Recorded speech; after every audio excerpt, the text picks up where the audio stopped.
Before that, we'd like to acknowledge the personnel from Bangko Sentral ng Pilipinas, South Luzon Regional Office, Bobby Almeda, Daniel Laguna, Evelyn Tanagon, and Keith Edward Hidalgo. Good morning po. Next, committee report, Honorable Del Castillo. Ganun eh. Madam Chair, before I proceed, I move for the acknowledgement of the report of the Committee on Land Use. Your report is acknowledged. Thank you, Madam Chair. This is the committee report of the Committee on Land Use for the public hearing held on November 9, 2022. Since it is a public hearing, Madam Chair, though we have a quorum, but unfortunately, the applicant was not around. But nonetheless, we proceeded with the public hearing to solicit the comment from those resource persons who are around. So, the business for the day, Madam Chair, is the technical evaluation submitted by the City Planning and Development Coordinator of the document submitted by Mr. Joselito Dayaw, authorized representative of Mr. Adolfo Olivan, Marketing Corporation, relative to their application for land reclassification of land located at Barangay Mabulo, the city, into commercial use. And corollary to the included in that, Madam Chair, is the October 25 letter coming from Ms. Ciudadano informing the Sangguniang Panlungsod of those adjoining property owners, which is necessary for the conduct of the public hearing. So, the disposition of the committee, Madam Chair, is on motion duly seconded, the committee resolved to recommend to the Sangguniang Panlungsod to defer the matter in lieu of the absence of the applicant. Furthermore, number one, to direct the city enro to conduct an ocular inspection in the area, together with the City Planning and Development Coordinator, the City Engineer's Office, and to report their findings to the Sangguniang Panlungsod.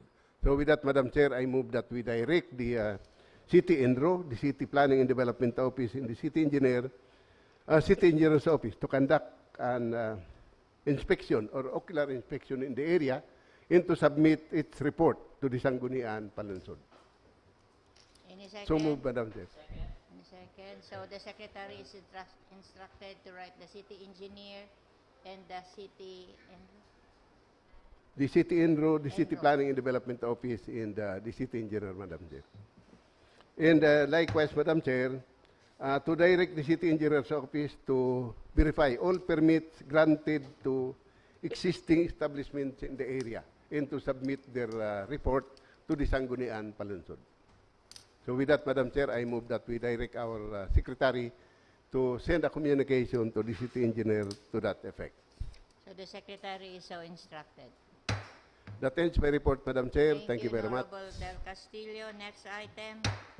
The proposed ordinance of Honorable Joselito S.A. Del Rosario institutionalizing a comprehensive Naga City Volunteer Program, constituting a volunteer council, providing funds thereof, and for other purposes. In the Committee on Honorable Perez.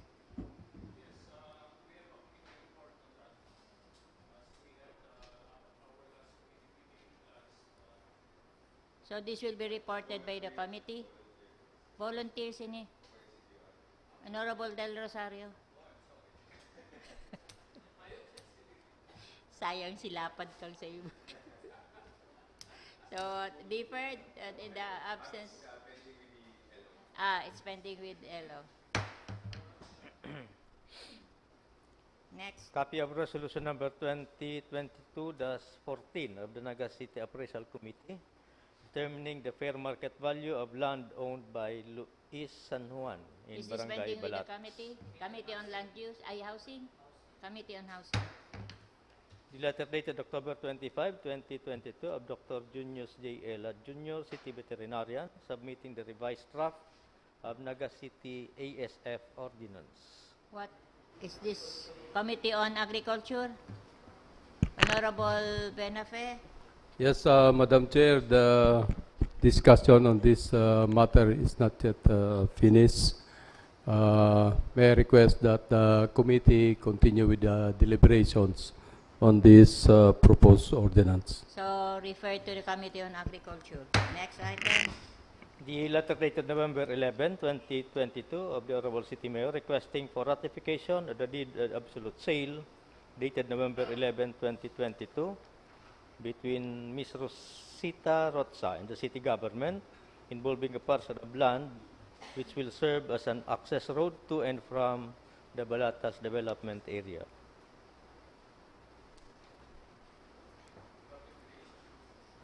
Is there any? Committee is separate. Ratification. Honorable Del Castillo.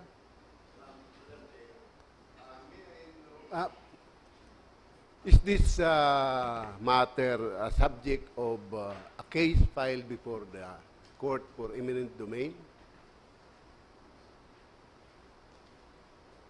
Because if it is, Madam Chair, then that might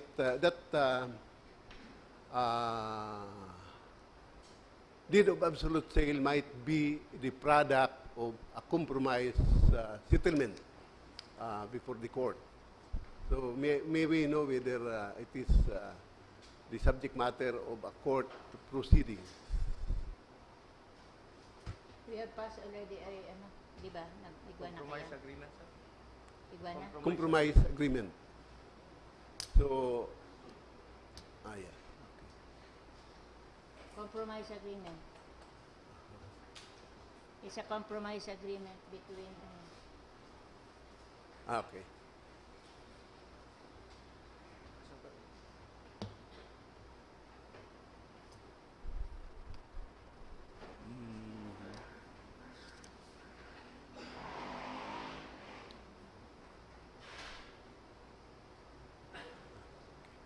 So the property sought to be acquired by the city will be used for as part of our access road leading to the new Naga City Hospital, the command center, and other facilities at Evacuation center. Barangay Balatas.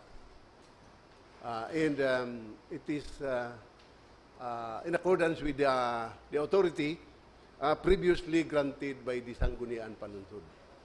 So with that, Madam Chair, on joint and collective motion, I move that we pass the necessary resolution ratifying the deed of absolute sale entered into between the city and the family of Mr. Rotza. Any second to the motion? Okay. Duly seconded. Approved. Next item. Thank you, Madam Chair. The report of the Committee on Appropriations. Councilor Albios, Chair of the Committee on Appropriation.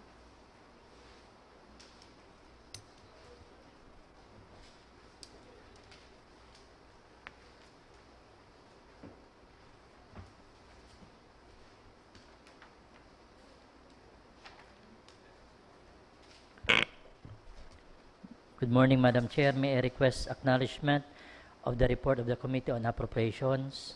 Your report is acknowledged. The committee hearing was held yesterday, November 14, 2022, and there was a quorum. There were 5 items tackled.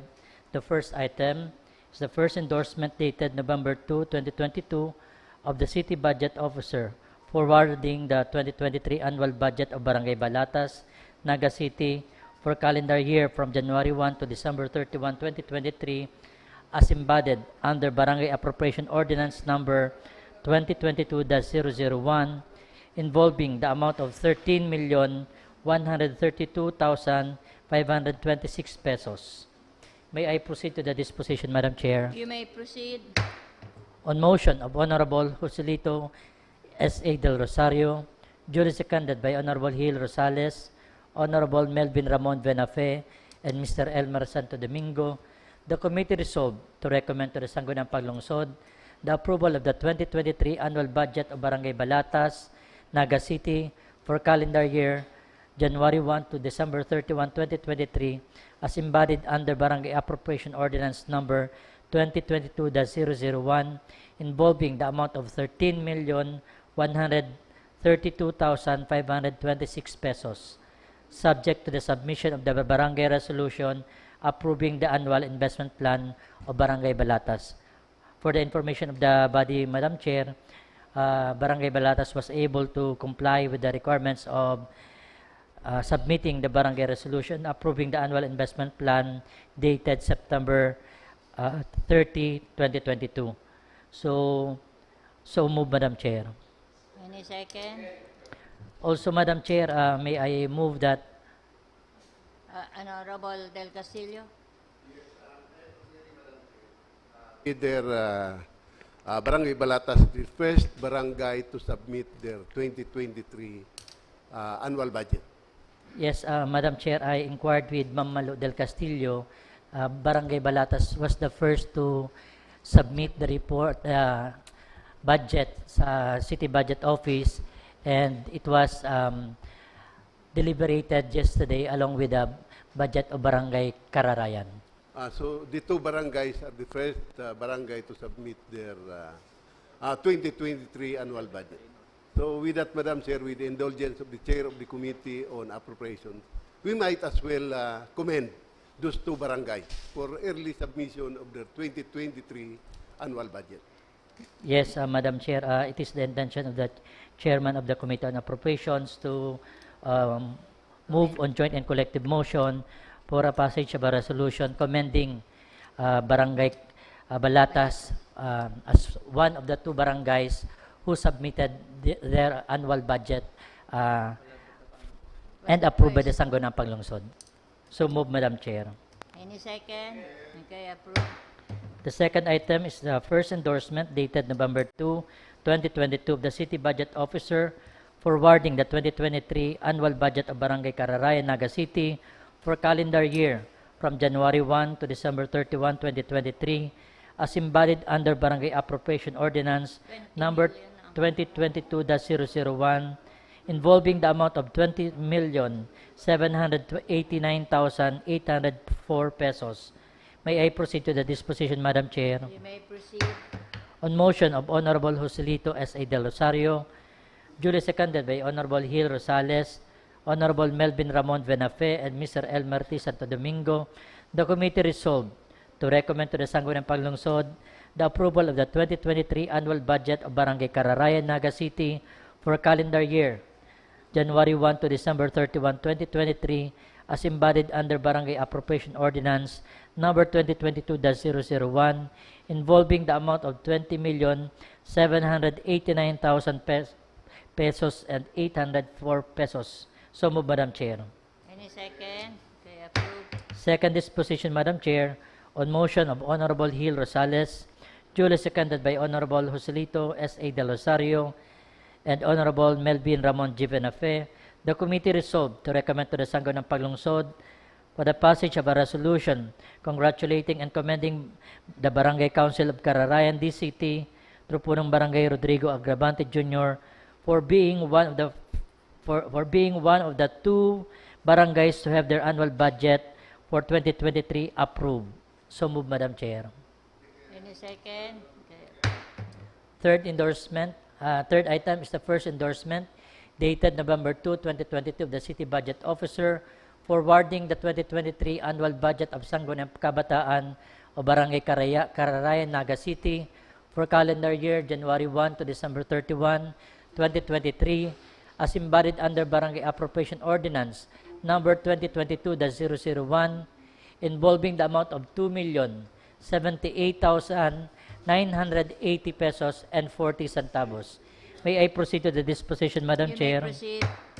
On motion of Honorable Gil Rosales, duly seconded by Honorable Joselito Del Rosario, Honorable Melvin Ramon G. Venafe, and punong Barangay Doris Dayan Lee, the committee resolved to recommend to the Sangguniang Panlungsod the approval of the 2023 annual budget of Sangguniang Kabataan o Barangay Kararayan, Naga City for calendar year January 1 to December 31, 2023 as embodied under Barangay Appropriation Ordinance number 2022-001 involving the amount of 2,078,980 pesos and 40 centavos, subject to the submission of the SK resolution approving the 2022 annual budget.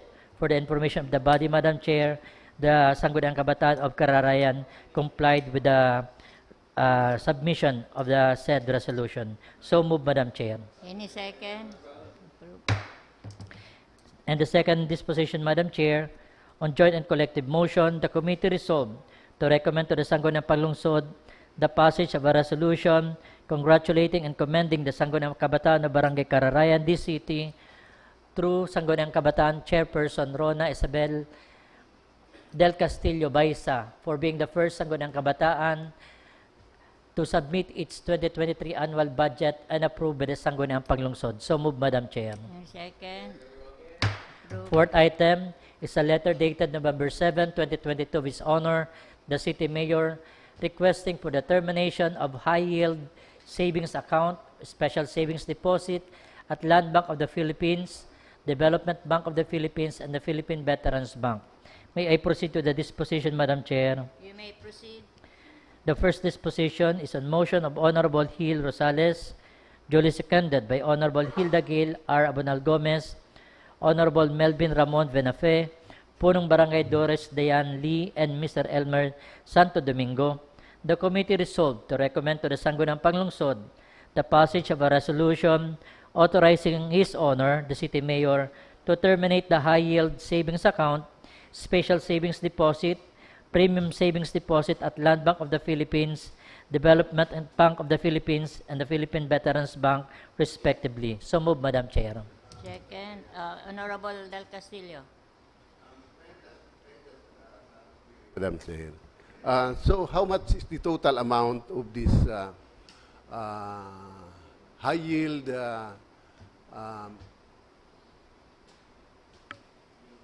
savings account in the special savings account? Because I mentioned the last time that we discussed this matter that we should only terminate the necessary, corresponding to the necessary amount which we will be needing up to the end of the year. This high-yield savings account in the special savings account generates income for the City Government of Naga through interest income. So, The total amount, Madam Chair, is 521,997,595 and 85 centavos. Because according to our City Treasurer, Acting City Treasurer, there was an audit observation of the COA reiterating that this said deposits restricts the city government in disbursing the funds. So that's why there was several audit observation of the COA that recommended for this termination. so maski palang sobradong maray ang cash, sa tuyang liquidity, dahil ta pwedeng i-place di sa mga account na iniyo, which will generate income for the city. So we might as well inquire from the Commission on Audit, Madam Chair, whether local government units are not allowed to place either a special savings account, high-yield savings account, or time deposit. Dahil igwaning period, Madam Chair, na dahil pong pamangkaipuan, si cash.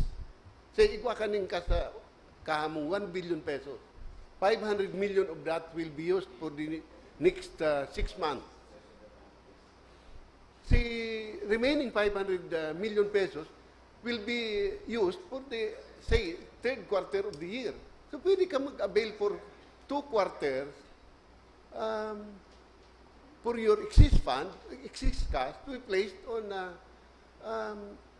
money, on the money market for this high-yield savings account.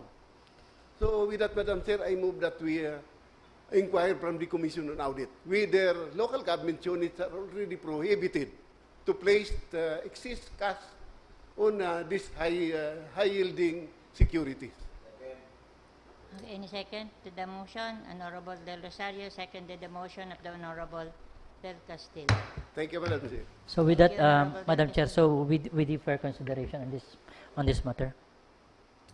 So the committee move to defer consideration of this matter pending query to the Commission on Audit.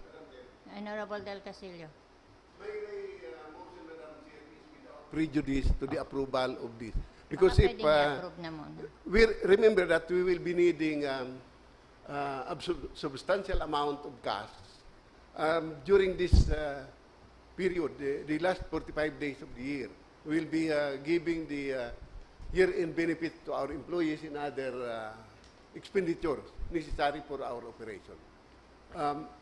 What I'm saying is, I think we should be given the leeway to deposit excess cash based on our liquidity to this particular high-yield savings account.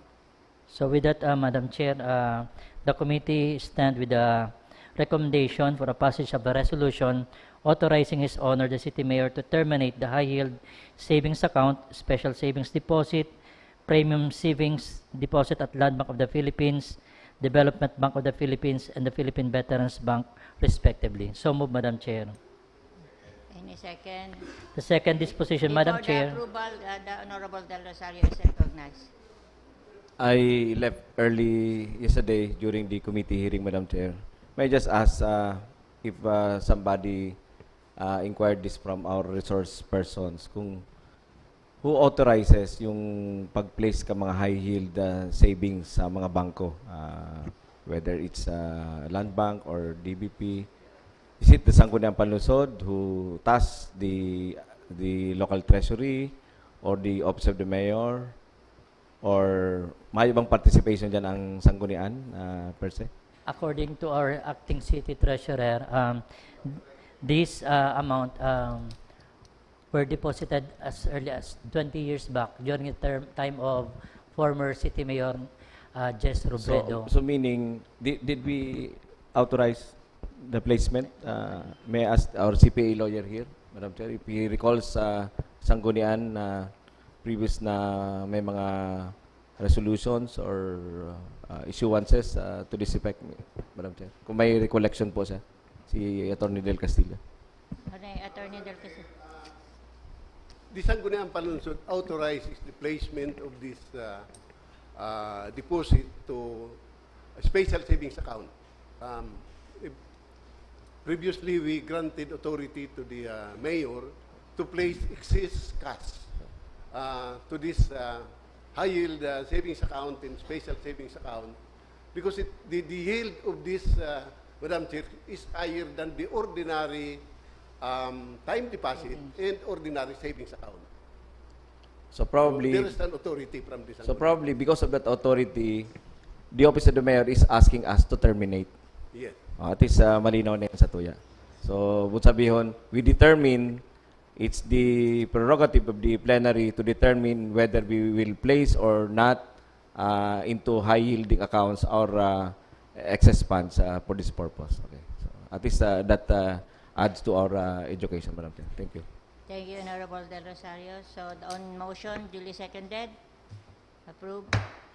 The second disposition, Madam Chair, is on motion of Honorable Gil Rosales, duly seconded by Honorable Hilda Gale, Abonal Gomez, and Honorable Melvin Ramon Venafe.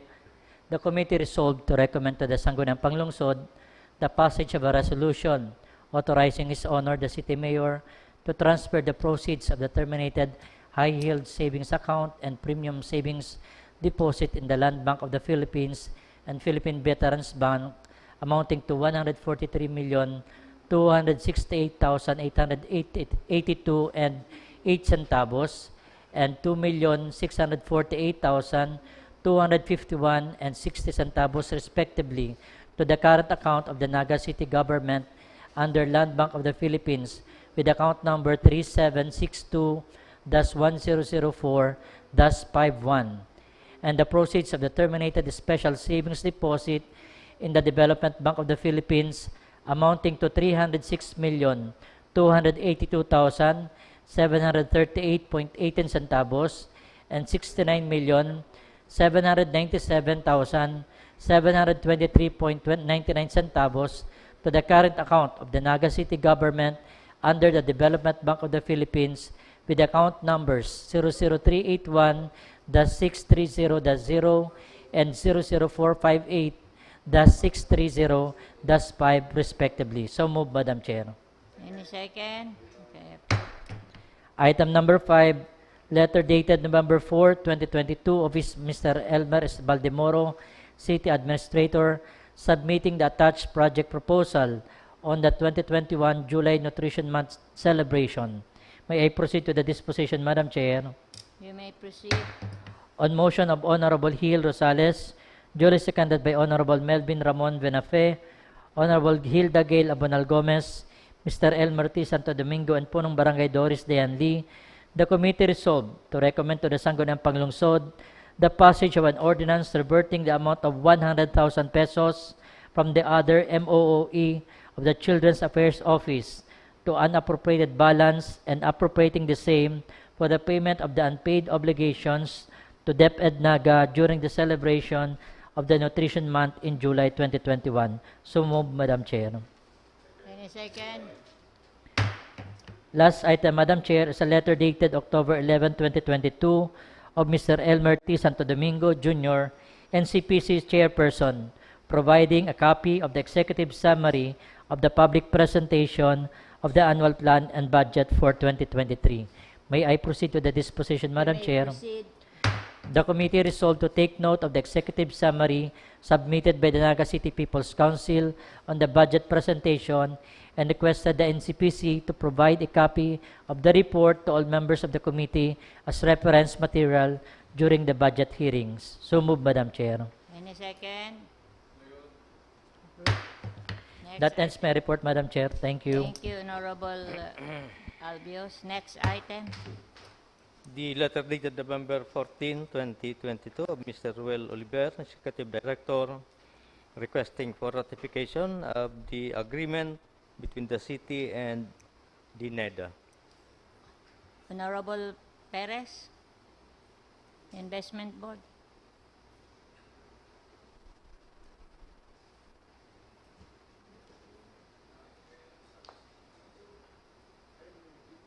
Did we grant an authority to the mayor to enter into MOA with NEDA?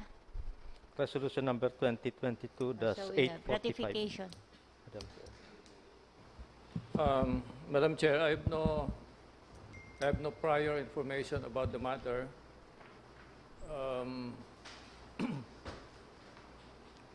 But it's up to the body. Yung nag-grant ng such funds request, ang NEDA na pero ano na sa city. ratification sa last- naman lang ang hinahagad. Yes.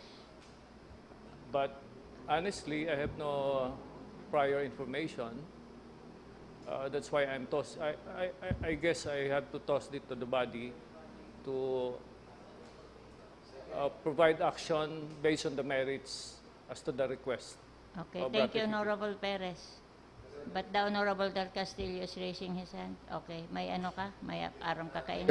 Madam Chair, previously we passed a resolution authorizing the mayor to Tinauna. enter into a MOA with the National Economic and Development Authority regarding the grant of 7.5 million from NEDA to the City Government of Naga for our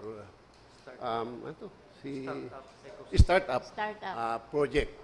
And the ratification of this MOA will seal the agreement entered into between the city and NEDA. So with that, Madam Chair, if the Honorable Perez will yield, Please go on. I move that we pass a resolution ratifying the MOA entered into between the City Government of Naga and the National Economic and Development Authority regarding the 7.5 million grant for the startup project of the city government. Any second? Okay, approve. Thank you, Next Madam Chair. item. Yun na. Kay Pon nga ni ma-disburse by December. Next The item. letter dated November 14, 2022 from Mr. Roderick Reforzado, Acting City Peso Manager.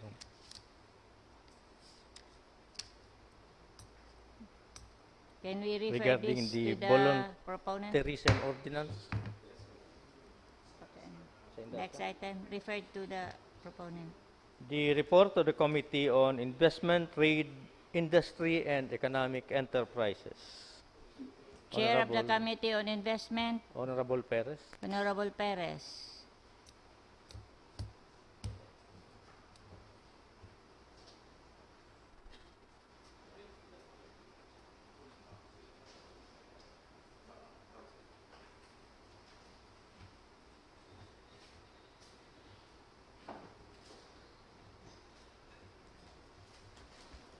Um, Thank you, Madam Chair.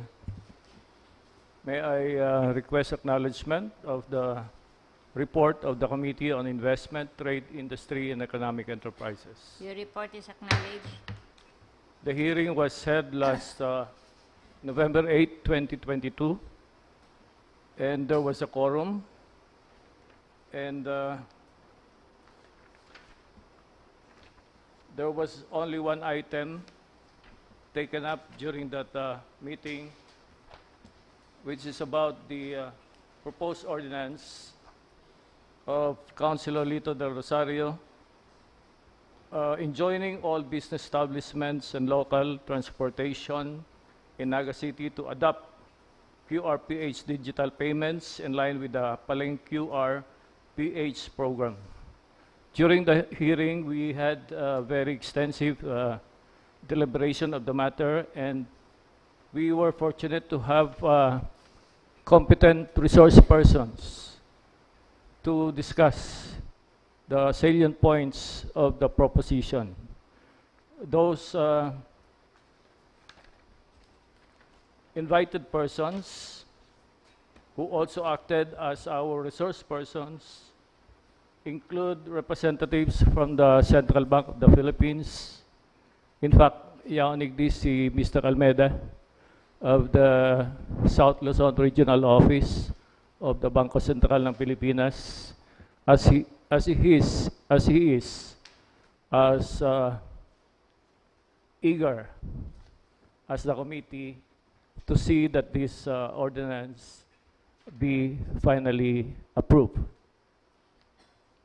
Kabali naman po ang representatives from the Bankers Association of the Philippines and also from the other sectors, particularly the business sector. Yaon po ang MEPO, si Mr. Florendo. Yaon po si Mr. Nonoy Reforzado to represent the transportation sector, and also the Naga City People's Council and other concerned parties who have been invited so that we can have an extensive discussion of this innovative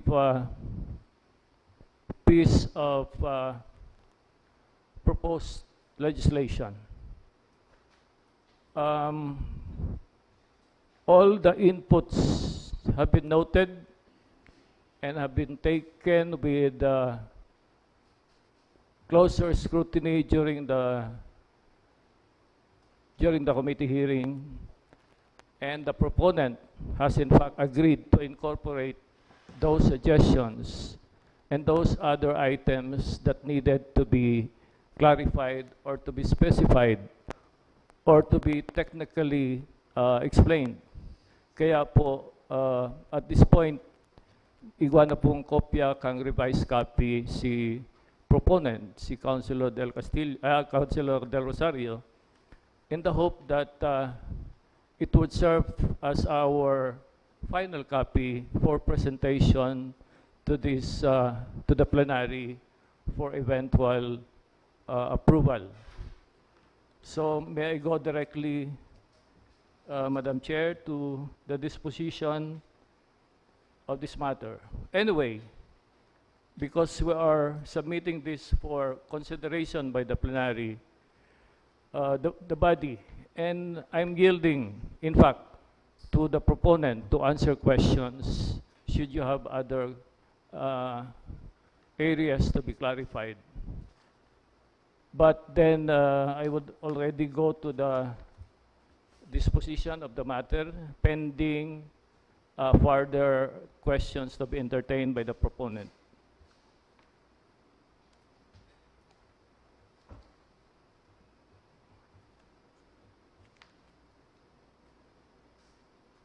Ay, na pati si ano, disposition.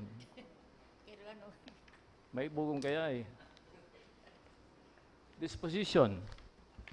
After thorough and extensive deliberation on the salient provisions of the proposed ordinance, the chairman suggested that the proponent must revise and submit another draft of the proposed ordinance incorporating the workable suggestions and present the same to this body for final deliberation before it will be submitted to the Sangguniang Panlungsod for final disposition. That revised copy is now with the proponent. And also may I inform the body that per information forwarded to us by the Central Bank, if this is approved as early as today, this is going to be the first in Luzon for an LGU to have this kind of ordinance encouraging cashless or digitized payment of transactions. Igwa na po da sa Visayas, sa Luzon, mayo pa, although Baguio City is already looking at it, and igwa na nga ni sindaning, what you call this, nagpupo na sinda on the ground. Ang kulang lang ninda ang ordinance to institutionalize this QR payment system. Kaya po, kung ma-aproban na ni on the merits, kita naman po liwat ang manginginutan sa Luzon. But of course, secondary lang yan. Ang importante na ma-implement tayo ni effectively, efficiently, in cashless transaction or digitized transaction sa siyudad kang Naga. For good measure, pupunan na muna po ni sa sarong salit na sektor. I'm trying to say that ang magigimo ng modelo, itong mga sakadit na entrepreneur, particularly ito pong sa tuyang mga entrepreneurs, mga retailers sa laog po kang Naga City Public Market, plus our Bicol Central Station na nagbebenta po ng mga tickets sa indang biyahe sa kansainda pong mga rota. So we are initially targeting our own local entrepreneur to be the participants of this program, which particularly include the sellers, the buyers and the sellers, and the transportation sector, except for pajak, for the pajak sector. Pwede na tang po ni tricycle drivers and operators, as well as jeepney drivers and operators. Madepende po ini sa gigibuhon na committee as provided for in the ordinance, in the proposed ordinance. So, if you have, yes. Honorable Del Castillo. I have not read yet this revised proposal. So I am not yet ready to decide on the matter. Would you like to answer that, Councilor Del Rosario? In the first place, it was just an addendum today.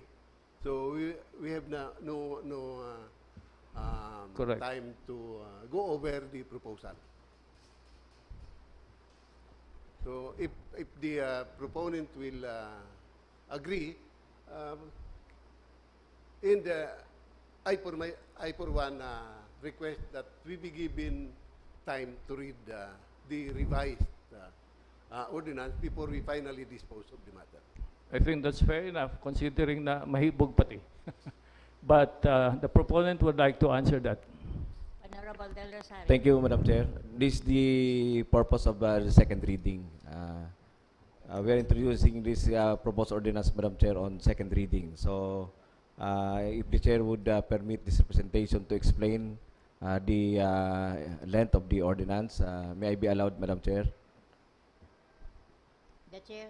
Hindi lang ko. Yeah. Okay. With your approval? Yes, of course. Okay.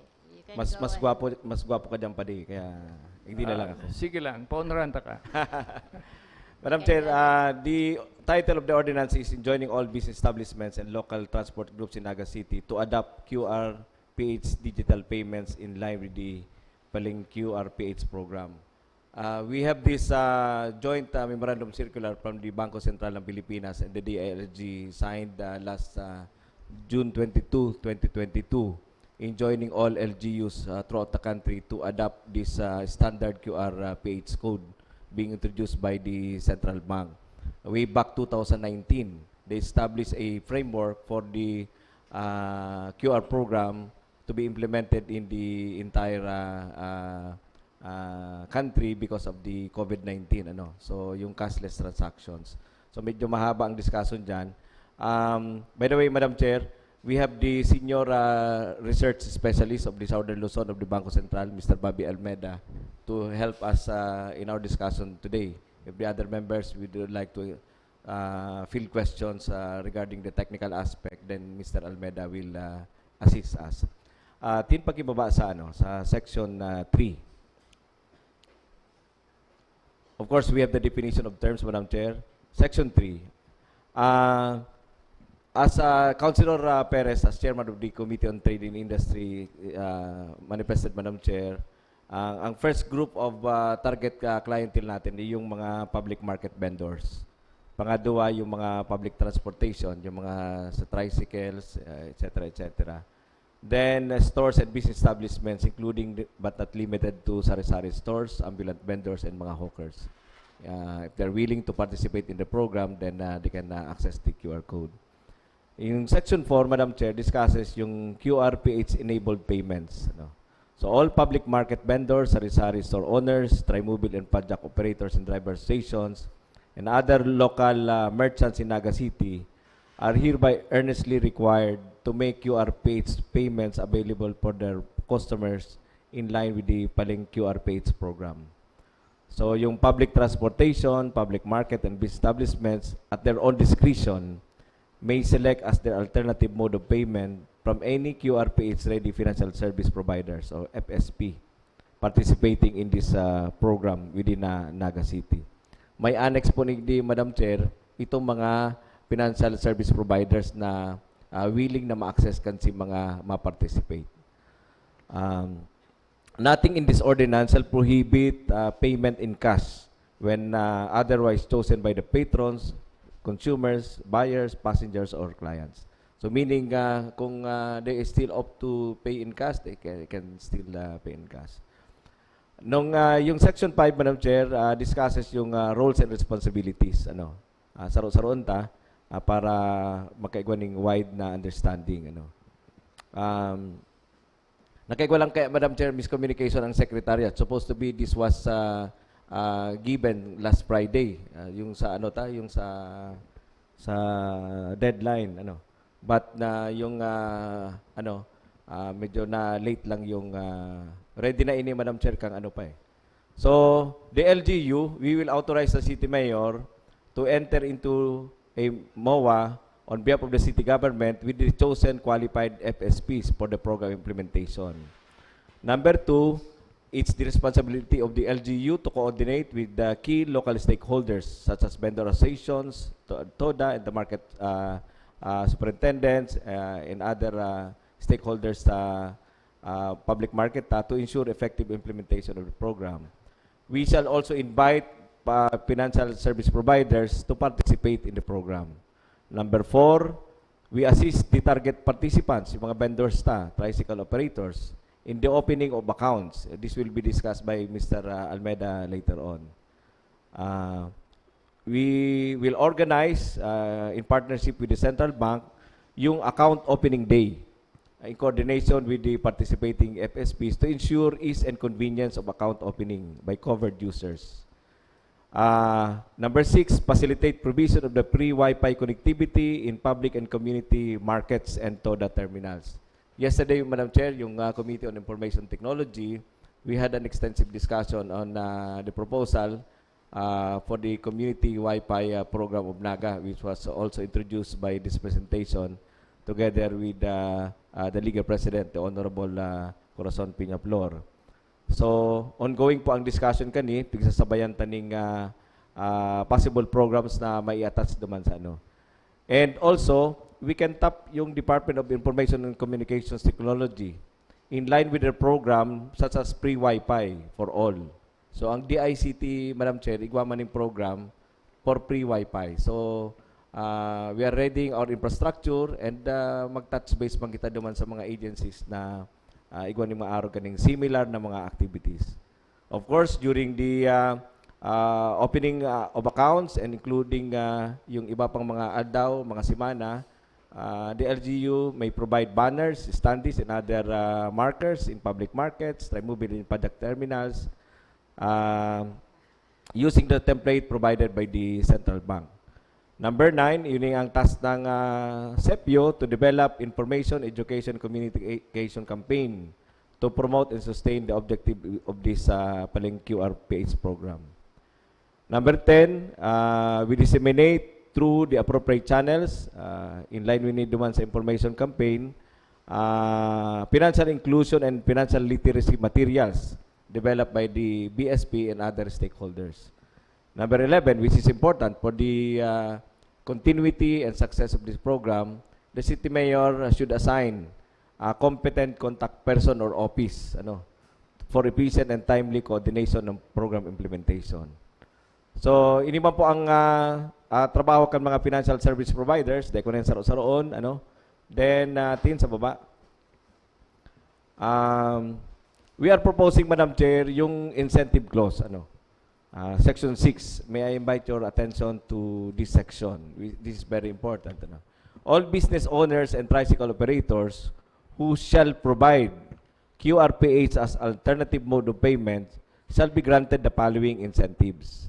Letter A, 10% discount shall be granted to on all fees, licenses, permit, and or taxes in connection with the establishment, operation, and maintenance of the market stall, or tricycle operation for the first 3 years of the implementation of the paling QRPH program for the sustainability of this And letter B, the grant of 10% discount on all rental on the first year of adoption. Earlier, Madam Chair, during the break, we were discussing this with Councilor Perez and Councilor Del Castillo on the viability of providing discount on rental. Medyo may question po igdi. Pero may caveat kita, Madam Chair. Ano ang caveat niya? The LGU may recall such incentives and covered merchants will be asked to return the equivalent amount once adoption of the program is discontinued.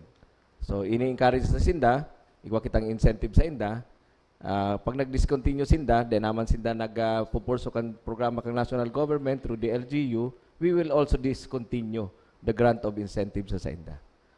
And Section 7, Madam Chair, yung Interagency Committee, this was thoroughly discussed during the committee hearing.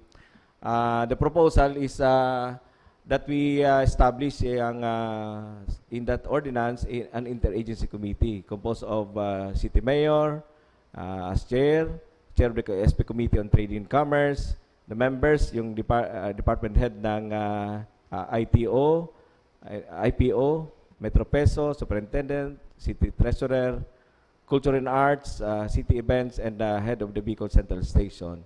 And we'll also be inviting, Madam Chair, the following. Letter A, yung Bangko Sentral. Letter B, Camarines Sur Bankers. C, DTI, DICT, NTC, Metro Naga Chamber, Naga City People's Council, yung President ng Trimobile Transport Group, kasi may federation na sinda, Madam Chair, and Federation President of the Naga City Padyak Operators. Ano ang trabaho po kang council? Number 1, draw a comprehensive roadmap to ensure connectivity and continuity of this project. Letter B, ensure that the necessary safeguards are in place to address concerns arising from the implementation of this ordinance. Letter C, provide mechanisms for phased implementation. Phased implementation. Kung dahil man makakasarabay, Madam Chair, naka-phased implementation lang kita, if necessary. And letter D, review implementation of this ordinance and recommend possible amendments to the Office of the City Mayor and Sangguniang Panlungsod if necessary. All acts of the Council, including additional regulations promulgated to enhance the implementation of this ordinance, are to be considered as forming part of this ordinance. Section 8, Madam Chair, ensures your compliance monitoring. Nakatas po dyan yung iba-ibang opisina na mag-ensure kan si compliance ta. So basically, Madam Chair, this is the part of the LGU, sa paghaman kan si ordinansa. And may I request, Madam Chair, the suspension of the rules. May I ask that we allow Mr. Bobby Almeida to expound on yung program kang BSP, yung paling QRPH, Madam Chair. Thank you, Thank you. Honorable Del Rosario. So may we recognize Mr. Bobby Almeida of the Central Bank of the Philippines. Rules are suspended.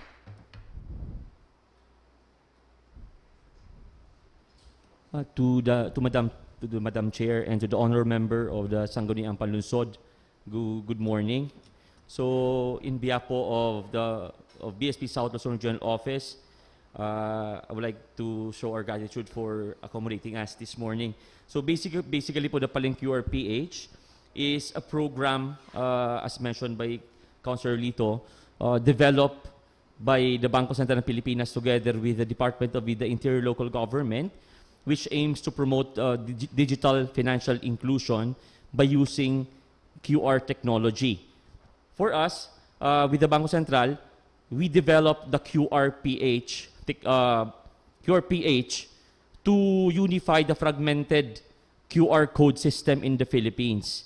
So the QRPH is basically the QR code, the national standard of QR code that we will be using in the implementation of the program. So just to clarify, the QRPH po is the QR code that we'll be using in digital payments. So let me emphasize lang po on the advantages of adopting this program. So ano po yung advantages?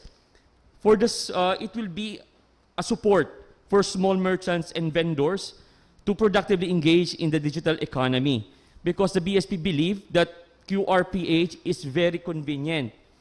Convenient in the sense that we will be no longer using very expensive POS system. At the same time, it is convenient because the market stall holder, if they are onboarded in QRPH, they can pay their utility bills without going out of their stalls. So, dain na po sinda mapakasureko or mapa-MNWD, mapanawasa, just to pay their bills. Also, when you are onboarded, you will be able to gain access to a better financial service. Considering po that when you are onboarded to a digital financial system, pwede ka pong magkaigwa ng mga loan facilities that are being offered by this financial service provider. Say for example po, case at point is the GCash. So when you are using GCash, you are able to develop a G-score. And this G-score can be used for you to be able to avail of their G-loan. So mas less po ang interest rate na ini-impose ng mga financial services providers compared to mga loan sharks or yung mga nagpa 5-6. Also, sa Naga City naman po, we'll be able to achieve universal account ownership in the city. It means that we'll be able to more efficiently deliver government assistance for the vulnerable sector. So pag na-onboard po yung mga vulnerable sector, yung relief distribution or yung financial assistance will be more organized kasi po directly na po credited sa kanilang mga account. And also, it will be able to optimize e-governance system for revenue collection and ease of doing business. Actually po, I've been talking with some of the financial service provider and they have programs for local government unit to basically digitalize revenue collection. So that's really the advantages of adopting and implementing this program, especially here in the city of Naga. Yeah. Thank you very much po. Thank you, Mr. Almeida. Any other questions or query you'd like to ask Mr. Almeida? Okay, Honorable Del Castillo.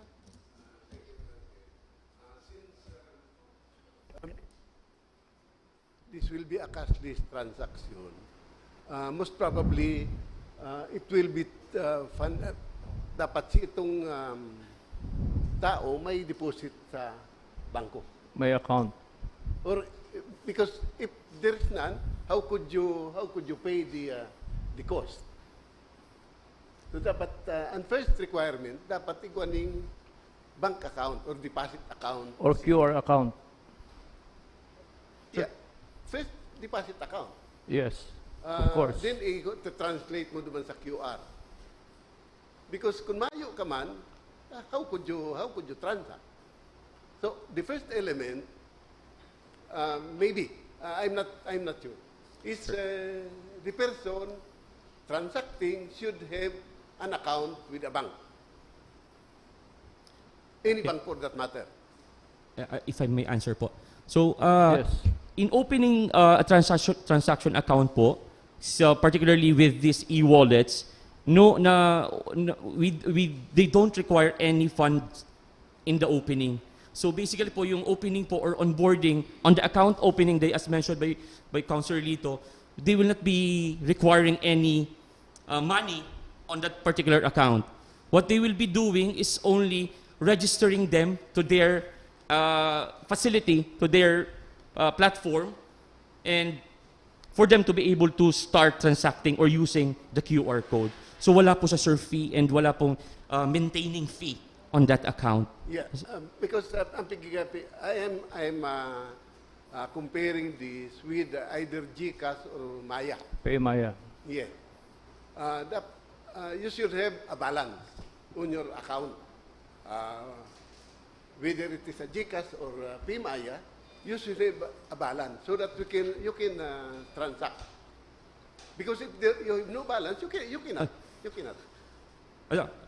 That's correct po. That's correct. Yeah. So for you to be able to pay or basically to use your GCash or Maya, you really need to have funds on that account.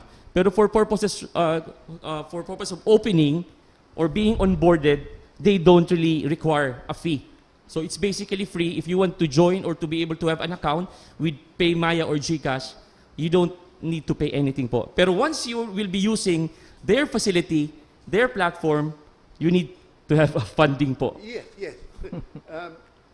Maybe on registration, on the purpose of registration, Mayo. no funds is necessary. Free. But if you will already be transacting, you have to That's the time cash in the case of PMaya and GCash, you have to cash in a certain amount corresponding to the transaction you are having in mind. Yes po. Tama po. Okay, tama daw. So, yan. So, unnecessary na magkaigwa ka ng bank account. Yes po. The QRPH program po has two category. We have the banks and the non-banks. The banks, sir, are those that are existing currently, those being supervised by the Bangko Sentral, and we have also what we call electronic money issuer or e-wallet issuer, which are likes of the pay of Maya and GCash. So non-banks po yun. Thank you very much, Madam Chair. Thank I you, will yield to Honorable. my colleagues. Any other comments? Very. Honorable Benafe. Thank you, Madam Chair. Sir, I would just like to ask a question regarding the transactions of certain sectors that have discounts, like the senior citizens, the PWDs, the students. So, how will this be treated in that kind of arrangement, sir? Thank you. Actually, sir, relative to the discount, we are not privy to that question, sir. We are really on we are on the technical aspect of the said program. Pero yung sa mga discounts, sir, it will be dependent on the stall or the merchant who will be being part of the Paling QRPH. I think But that will be, I will raise that, sir. I will raise that concern, sir. yes, I think Thank that you. that will be raised up that will be raised before the committee na yun po ang ma-consider katong various programs kang syudad na nagtataon ng mga discounts like those for the solo parents, for the PWD, and for the senior citizens. Yun po ang committee po ang ma-provide kang specific procedures on those matters, because we cannot just disregard those programs that the city has initiated and therefore should be part of this QR program also. And yes, Honorable Rosales? In Section 4, Madam Chair, is provided that we will be requiring business establishments to register with the QRPH program. But I was looking for a specific provision where it would be laid down step by step the process of participating. Like, if I own a business establishment, anong gigibuhon ko para mag-comply sa Section 4 for me to participate in the QRPH program? Say, if I already have GCash, Paymaya, or other QR-ready applications, have I already complied with it, or is it a separate thing that I have to do to comply with the QRPH program? would you like to answer that, Mr. Almeida? I think with the purpose of getting onboarded, sir, on the QRPH program. Basically, the QRPH program is really a program that entices or encourages everyone to have a QR or a transaction account. So once you are already have a transaction account, you can basically generate your own QR, and you can be part of the QRPH program. So yung GCash, kung ano ba may GCash na yung tindahan, complied na po dito sa Section 4. That's my question. I assume, basing on the ordinance, as long as they will be able to print their QR and place it conspicuously on their stalls, I think they will be qualified under the program. I was just clarifying, Madam Chair, because I was thinking this might be another requirement to have a different application or something. So that's all, Madam Chair. Thank you, Honorable Rosales. Okay, Honorable Del Rosario? Yes, Madam Chair. As mentioned by the Honorable Perez, tin pakiano dyan sa Interagency Council, we will, sige, tin, sa baba pa. Sige pa. Sa Interagency Council, sige pa. Sige pa. Yan. Sa functions, Madam Chair, sige, sa baba pa, tin. Sa baba pa, siguro letter B or letter C, or expand me ang letter C to include yung concern ni Councilor Omar Buenape about determination of yung Senior citizen. mga discounts, whether PWD, solo parents, students, ano. So it's the function of the council to determine kung ano yung mga step by steps na gigibuhon, ano. So we'll include that, we'll take note of that, and we'll include that in the one of the functions. Letter B, yung as mentioned by Councilor Rosales, i-lay down yung process of participation.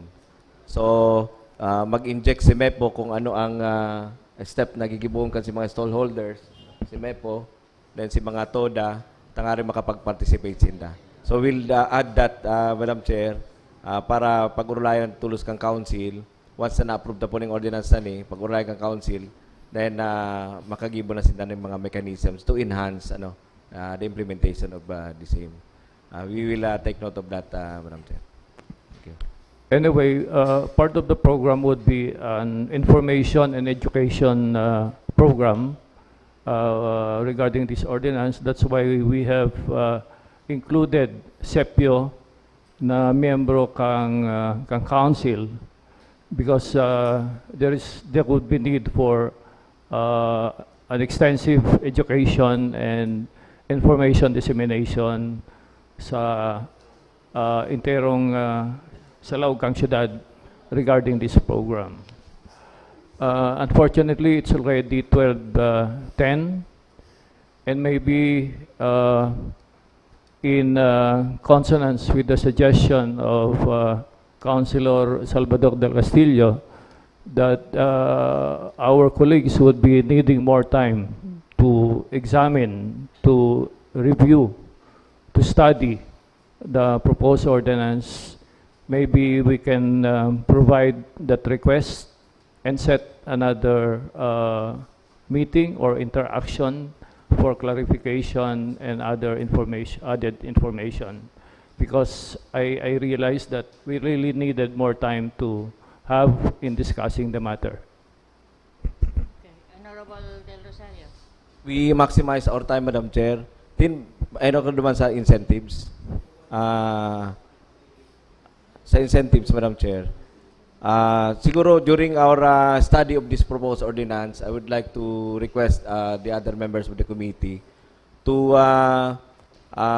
suggest to make the necessary suggestions on the incentive clause, because importante ini, Madam Chair, for our yung mga participants dyan sa market din sa iba pang sektor, we are proposing 10% discount, then letter B, yung pagibaba, yung grant of 10% discount on all stall rentals. Ano ang epekto kani sa collection ta dyan sa market, etc. etc. Initially, during the committee hearing, sinasabi ni Sir Mon na may certain reduction of more than mga 2 million sa rental. Sa rental ta. So, siguro we can discuss that sa ano. Okay. Okay, thank you, Honorable Del Rosario. So this will We defer, Madam Chair, we defer consideration of this item. Kung igwa pa pong ibang hapot ki Mr. Almeida sa technical aspect, tangarig i-maximize ta ang sayang presence. So kung mayo na, Madam Chair, we excuse him, we thank him for his presence today. Mr. Almeida, So I move that we defer consideration of this, Madam Chair, and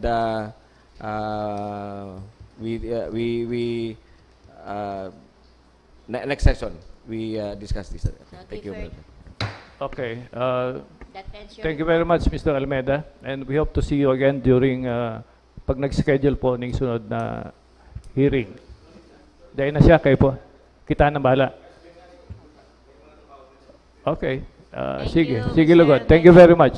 That ends my report, Madam Chair. Thank you, Honorable Perez. Next item, The report to the Committee on Information Committee on Information and Technology. Councilor Del Rosario. Committee on Information.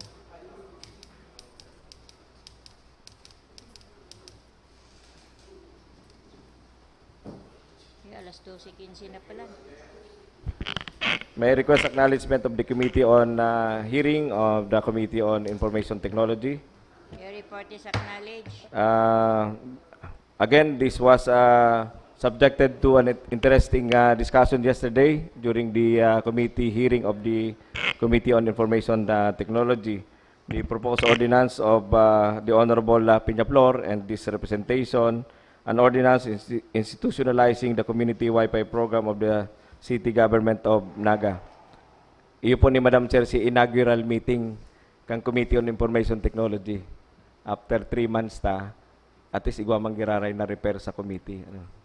So, excited kami sa ugma, Madam Chair, kaya medyo nakatulong kami sa ugma di-discuss about this.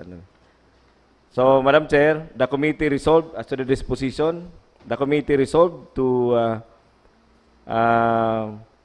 return the proposed ordinance to the proponents and give the officers concerned, those participants in yesterday's meeting, 10 days to submit their additional comments to be considered by the proponents for its submission to the plenary during its second reading, Madam Chair. So we give 10 days to the officers concerned, MEPO, ITO, CPDO, Naga City People's Council, and those in the other attendees, yung nasa Puyanta, nasa agenda, sugma. We request that we give them 10 days to submit their comments for consolidation of the proponents and final submission to the plenary for its second reading. Thank you, Madam Chair. Thank you, Honorable Del Rosario. Next item, The report of the Committee on Games. Committee on Games, Honorable Ranyola.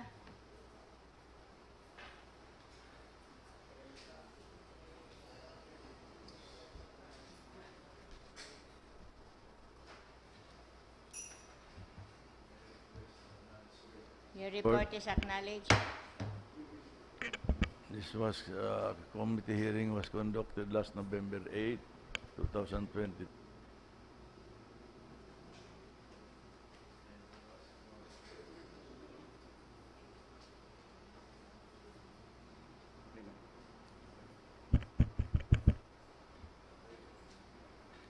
Letter dated September 28, 2022 of Ms.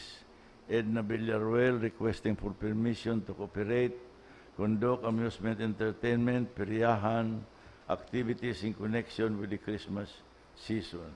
May I go directly to the You may disposition, proceed. Madam Chair? On motion of Honorable Joselito de Rosario, seconded by Honorable Melvin Ramon Buenafe, Honorable Jesse Alvio San Antonio Beltran, the committee resolved to recommend to the Sangguniang Panlungsod to deny the application of Ms. Edna Villarreal for permit to operate, conduct amusement, entertainment, peryahan activities in connection with the Christmas season for lack of interest. I so move, Madam Chair. Any second? That ends my report. Thank you, and Honorable good Ranyola. morning. Next item, New business, the endorsement dated November 10, 2022 from the Committee on Task Force. Transport. The endorsement from the Honorable City Mayor requesting for authority to enter into a MOA with the Angat Pinas Incorporated, UP Alumni Association. Committee on Education. Madam Chair. Honorable Del Rosario. Probably we can dispose this today, Madam Chair. May I request that we transfer this to the SBO with the indulgence of the committee chair of the Committee on Rules. Honorable Del Castillo. The memorandum of agreement between Angat Pinas Incorporated, UP Alumni Association, Camarines Chapter, Department of Education, and the City Government of Naga relative to the implementation of Bayan Ko, Teacher Ko. Authority to enter into MOA. Yes, subject to ratification of Sangguniang Panlungsod. So, Madam Chair, I move that we authorize the City Mayor to enter into So transfer to It SPO. will be transferred from new business to SBO. SBO. Okay. I move that we authorize the City Mayor subject to the ratification of the Sangguniang Panlungsod. Any second? Approved. Next item. The letter dated November 7, 2022 of Honorable Antonio B. Beltran requesting for the charging against the current appropriation for his office, the amount of 4,030 pesos. Committee on Appropriation. The letter dated November 11 of the Honorable City Mayor requesting for the passage of an ordinance declaring Naga City Public Cemetery in Committee on Constitution Culture Pequeña and as Arts. local. Letter dated November 7 from the City Mayor requesting authority to negotiate and enter into contract or agreement with the spouses Roberto Rocco and Ligaya Macapagal and the spouses Committee Salvador. on Housing. The letter dated November 4 from Mr. Efren Perez of Smile Vendors Association requesting that the Committee on requisition be Market allowed Affairs. to. The letter dated November 2 from Mr. Jimmy Manes, OIC Vice President, South Luzon Regional Operations Group, Social Housing Finance Corporation, requesting and appealing for reconsideration on the office lease rate of the Naga branch office. Ways and Means. The letter dated November 8 of Barangay Kagawad Eduardo Blanca Flor of Tinago, submitting their Committee barangay on tax Laws and ordinance. Ordinances. The endorsement dated November 8 from CLGO Olino Roberto Bongcodin Jr. forwarding the complaint received via 888 Citizens Complaint Hotline Blue against ribbon. Punong Barangay Mangyat. Okay, Honorable Salvador Del Castillo. since it is a complaint against the punong barangay, it should be referred to the Committee on Blue Ribbon. But we might as well advise the complainant to file a verified complaint so that we can acquire jurisdiction over the matter. Because if there's no verified complaint, the committee cannot, in the Sangguniang, cannot take cognizance of the complaint against the punong barangay. But this was addressed to DILG and their 888 Yes, citizen but complaint. our rules says So we return this back that to DILG. there should be a verified complaint before we can take cognizance of any case against an elected barangay official.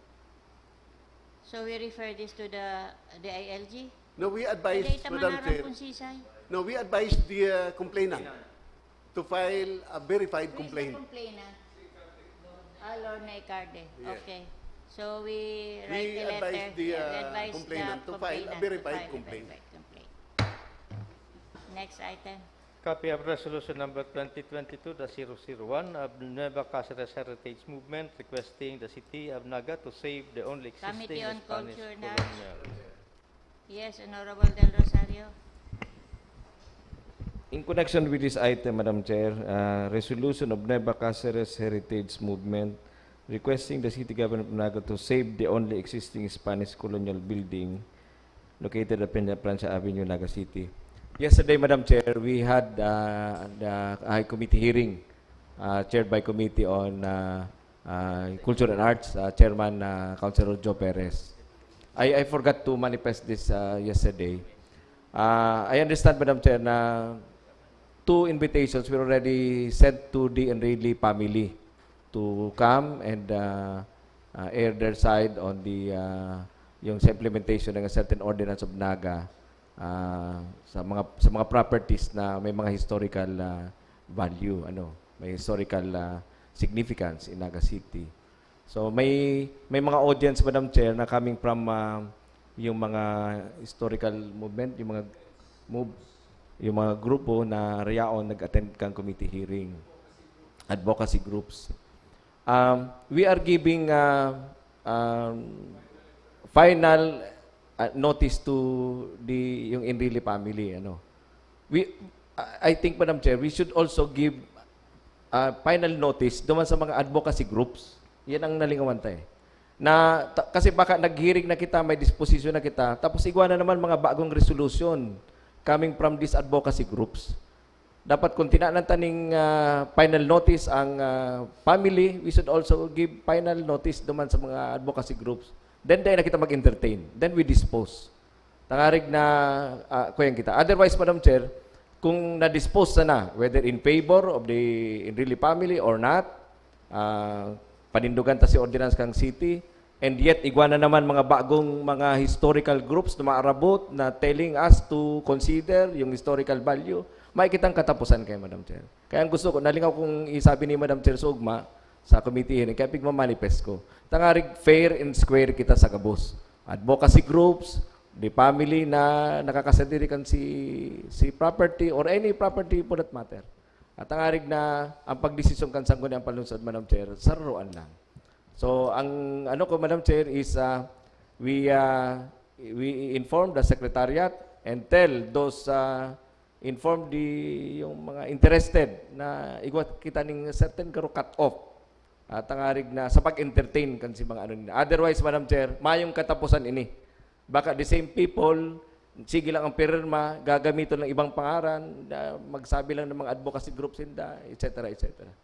And then we decide kung ang anong gigibuhon ta, Madam Chair. Thank you, Honorable Del Rosario. So we refer this to the Committee on Culture and direct the Secretary to write the advocacy group with regards to the commentaries by the Honorable Del Rosario. Next item.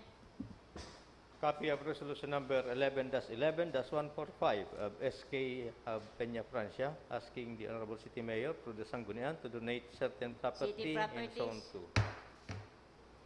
Another resolution from the Sangguniang Barangay of Peña Francia asking the Honorable... City properties also. The letter dated November 15, 2022 from the City Committee on Appropriation.